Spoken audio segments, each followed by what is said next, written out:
Hey, I'm Tamara Kendacker, and you're listening to the Decibel from the Globe and Mail. On Monday, the Intergovernmental Panel on Climate Change published their latest report. It comes 7 years after the last one, and it brings together years of study into what's considered the most definitive document about our understanding of climate change. The science in it will serve as the basis for the international climate talks scheduled for this November in Glasgow. The last report served as the scientific basis of the 2015 Paris Climate Agreement, which almost 200 countries have committed to, and this one comes with an even greater sense of urgency. UN Secretary General Antonio Guterres said the report is code red for humanity and that it should mean the end of fossil fuels. Or, as the executive director of the UN Environment Program, Inger Andersen, put it, "We can't undo the mistakes of the past, but this generation of political and business leaders, this generation of conscious citizens, can make things right. Climate change is here now, but we are also here now. And if we don't act, who will?" The report says warming is happening faster than expected, and our window to reduce emissions and avoid the worst-case scenarios is shrinking. And compared to the last IPCC report, this one is much more clear on why. The scientists are unequivocal about the link between humans and climate change, and between climate change and the extreme weather we've been seeing recently, like the floods in Europe and the heat waves on the west coast of North America. And I think this is where people are going to experience climate change in our lifetime. You know, the growing frequency of what we would call extreme events, especially involving temperature. The Globe's science reporter Ivan Semeniuk is on the show. He's been going through the report and talking to experts about it, and he's going to help us understand its most important takeaways. Today on the show, the IPCC's latest findings, how much of the damage we've done is irreversible, but why you shouldn't lose hope just yet. You're listening to The Decibel.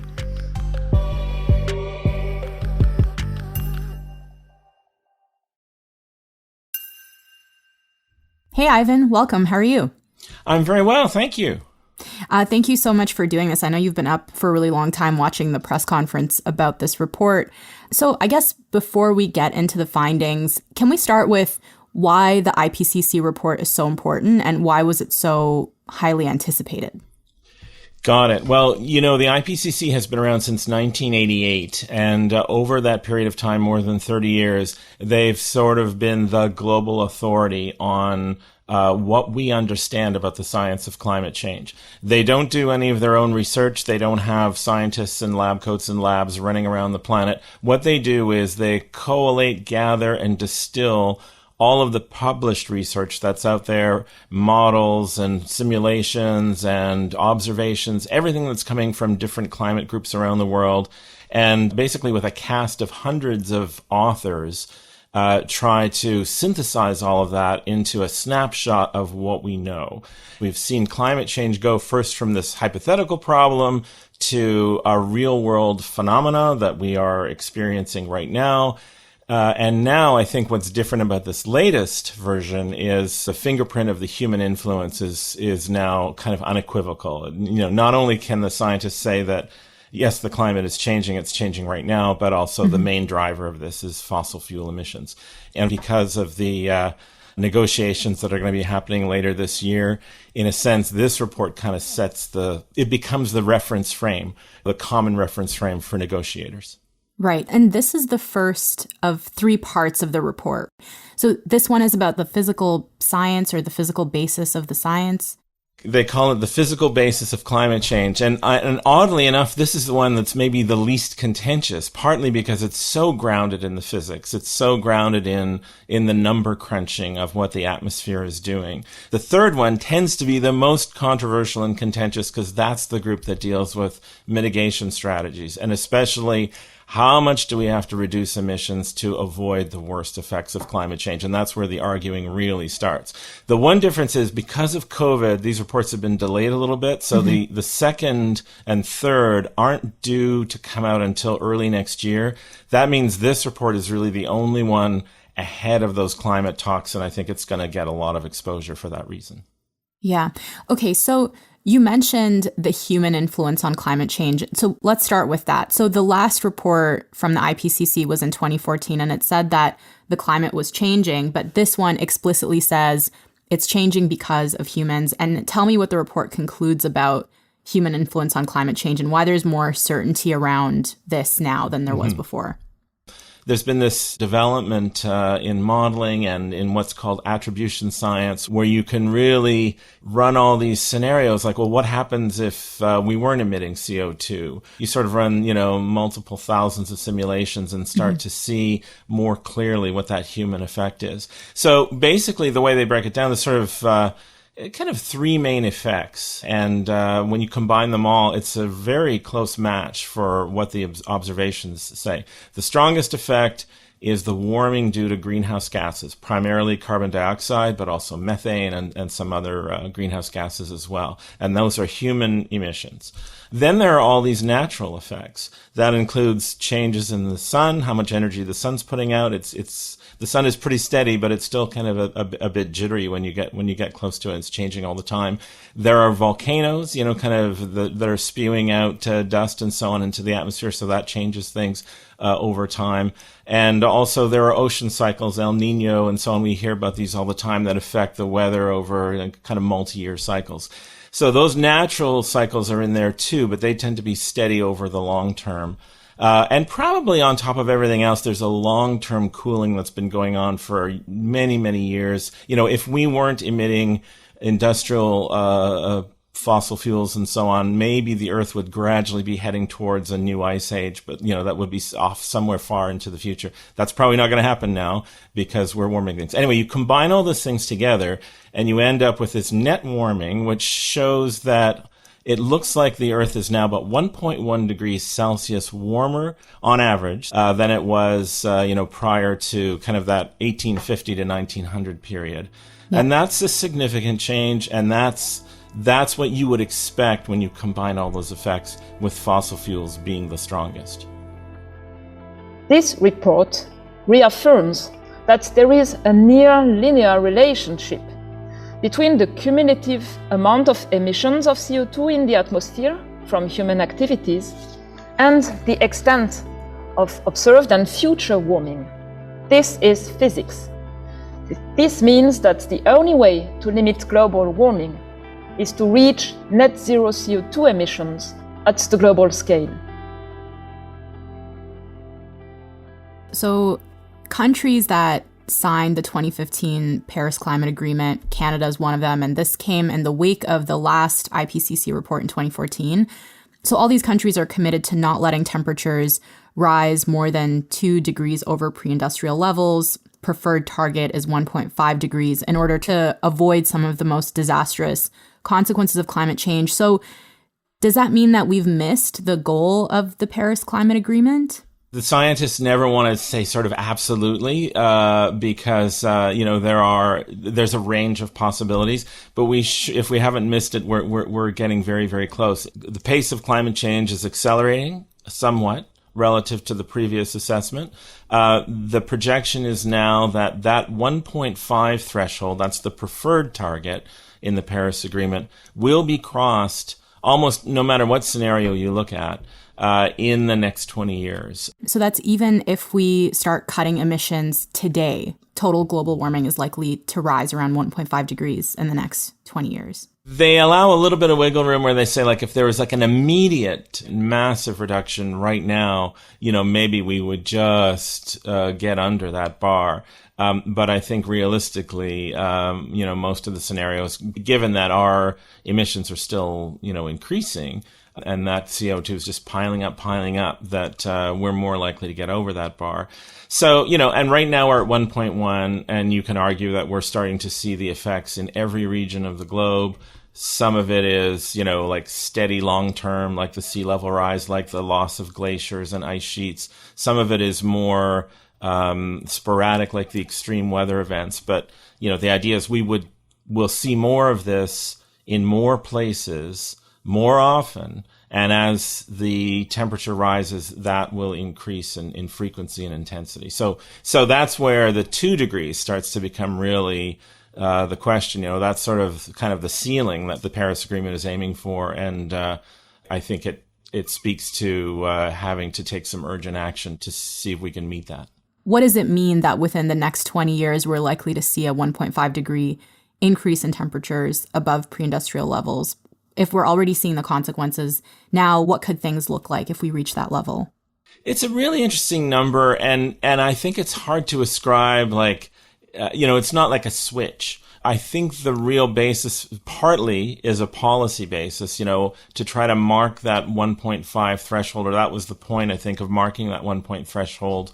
And in fact, prior to this assessment, a few years back in 2018, a special report came out from the IPCC just looking at what should we expect in a 1.5 degree world. 1.5 is kind of that zone where once you're crossing it, you're moving from things kind of looking like what we know now and relatively manageable to an area where things increasingly seem different and maybe harder to manage. So if I had to summarize my understanding of the report's findings, and correct me if I'm wrong, it sounds like it's too late to reverse the damage that we've already done. So a certain level of global warming is already locked in, but that doesn't mean that all hope is lost and humanity can still prevent the planet from getting even hotter. Well, those worst case scenarios are kind of the business as usual scenarios, I guess, is the way if we were to completely ignore these warning signs.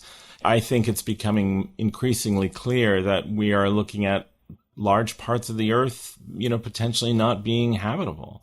And long before we get to that point, massive movement of human populations, huge impacts on agriculture.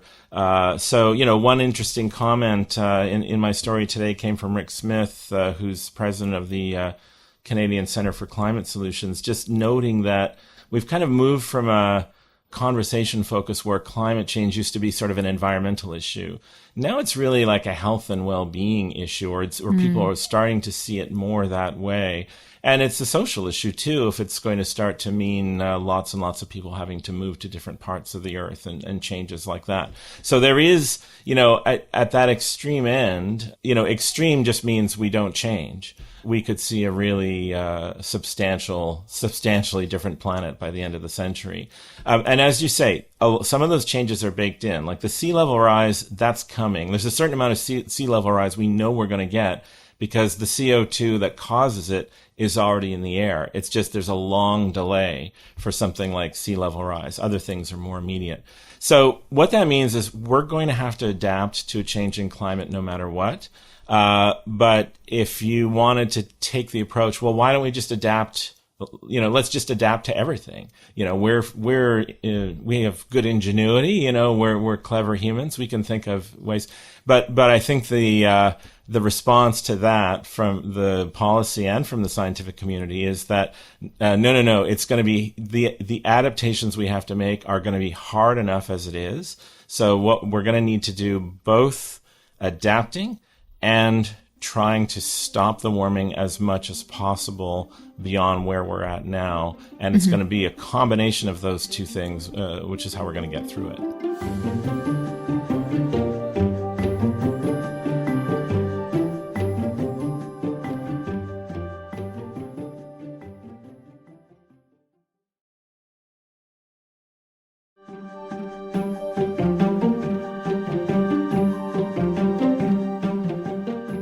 The report also draws clear links between global warming and specific severe weather events, which is something that we haven't always been able to do. And so can you tell me what the report tells us about how climate change causes more extreme weather and how it's not just natural variability? And what new things have we learned about that? Right. Yes, and that really gets back to that issue of the attribution science, that it's getting easier to see kind of the human fingerprint on these extreme events. Part of it is just how frequently these events occur. So, a perfect example is that notorious heat dome and the catastrophic fires in British Columbia earlier this summer. The attribution science suggests that's an event that, in the natural course of things, we would expect to happen only once in thousands of years. So the fact that it just kind of happens now, and also in parallel with lots of other extreme events that we see happening in other parts of the world, like the flooding in Europe, for example, like what we're seeing in Greece with the fires there. These are all, indicators, okay, something's going on here that's not just, a fluke rare event, because we're seeing lots of fluke rare events. And I think this is where people are going to experience climate change in our lifetime, the kind of the growing frequency of what we would call extreme events, especially involving temperature. That's where there's most confidence. Mm-hmm. I would say, high temperatures, more often big heat waves. There's increasing confidence that that's what we're going to see more of, and that climate change is part of that. Yeah, and I know that one of the new aspects of this report is the focus on regional impacts of climate change. So, I know the past reports have focused on large-scale global changes, which has made it kind of hard for countries to take specific steps, right? So I'm curious, what did you learn about how Canada specifically will be impacted if temperatures do go up by more than 2 degrees Celsius? We know that higher latitudes are warming at a faster rate than the global average, because the poles are more dramatically affected by climate change than the equator, even though the equator is also getting hotter. And if you look across Canada, that warming, you especially see it in the northwestern part of the country. Like, that's where the warming has been skewed up till now. So, the Mackenzie Delta would kind of point you to maybe where the average warming in Canada has been the most in the last few decades. So permafrost melting is going to be a big issue in Canada. The overall Arctic warming, the drying out of the West potentially, and maybe larger, more severe fires. I think in the East, there's this issue of potentially more rainfall. Flooding is always an issue in the East and the Great Lakes area, and so on. The other thing that's clear for Canada, and this comes not just from this report, but from an earlier focus report on kind of the cold parts of the Earth, the frozen parts of the Earth, is there's just a lot less snow cover on average in Canada than there used to be. So the landscape is changing in that way too.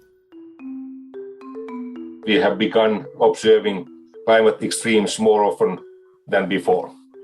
That means record-breaking temperatures, drought, forest fires observed also this year and also during these days in Greece, in California, for example. We have also more water vapor in the atmosphere, which has led to severe flooding problems as observed in Central Europe and China recently with several casualties, unfortunately. According to this report, we are still having a chance to stop the negative climate trend during the mid of this century by especially limiting the use of fossil fuels and by stopping deforestation. Some changes will continue for centuries or even thousands of years, like sea level rise, melting of glaciers, and shrinking of Arctic sea ice and snow cover.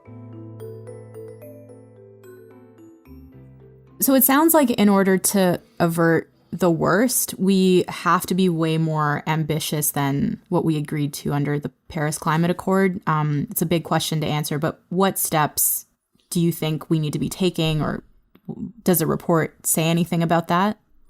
The report is not prescriptive in that way, and actually the scientists are one thing they're very emphatic about is trying to be policy neutral. Mm-hmm. Basically trying to be the neutral provider of information that everyone can go to and use as a reference for this is what we understand. But they won't, necessarily say, here's the target everyone should be aiming for, and especially they won't say this country needs to do this country needs to do that, because there are going to have to be trade-offs, and it's going to be a challenge. So I guess I think the takeaway here is that the Paris targets are very important. That 2-degree ceiling is really still an important milestone. An important bar to think about. One way or another, the climate is changing, and this is going to have to be dealt with. So I think the message that the scientists are trying hardest to get across is better to deal with it sooner and in a more controlled way than pay a higher price potentially for humanity down the road. We understand that climate change exacerbates already grave risks to biodiversity and natural managed habitats. Ecosystem degradation damages nature's ability to reduce the force of climate change. And as the IPCC Working Group 1 report reminds us, reducing greenhouse gases will not only slow climate change, but will improve air quality. It's all connected. So I'll just wrap up by asking you this. Whenever these reports come out, there's always worry that the conclusions sound so catastrophic and so horrible that people will just feel like, what's the point of even trying to fight this? And is it even possible at this point? And I wonder what you would say to those people.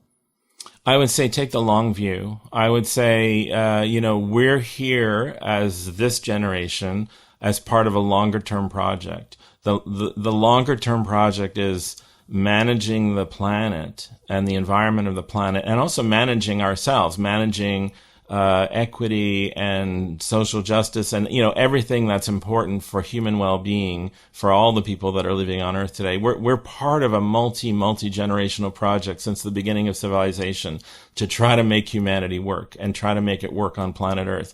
And we have to do our part now. And so I don't think climate change is going to be fixed in this generation, but we cannot walk away from it. It's the challenge of our time. Don't give up hope. We have to roll up our sleeves. We have to inform ourselves as best as we can, do the science, understand what's going on, and try to make reasonable decisions in the best interests of the largest number of people around the planet. Okay, Ivan, it's always great to have you. Thank you so much. Thank you. That's it for today. I'm Tamara Kandaker. Our producers are Madeline White and Kasia Mihailovich. This episode was edited by Michal Stein with help from our intern, Rebecca Weston. David Crosby edits the show, and Angela Pacenza is our executive editor. Thank you so much to Ivan Semeniuk. You can find Ivan on Twitter at Ivan, Semeniuk. If you want to reach out, email us at thedecibel@globeandmail.com. You can tweet me at Anima_TK. Say hello, tell us what you want to hear on future episodes. Thank you so much for listening, and I'll talk to you tomorrow.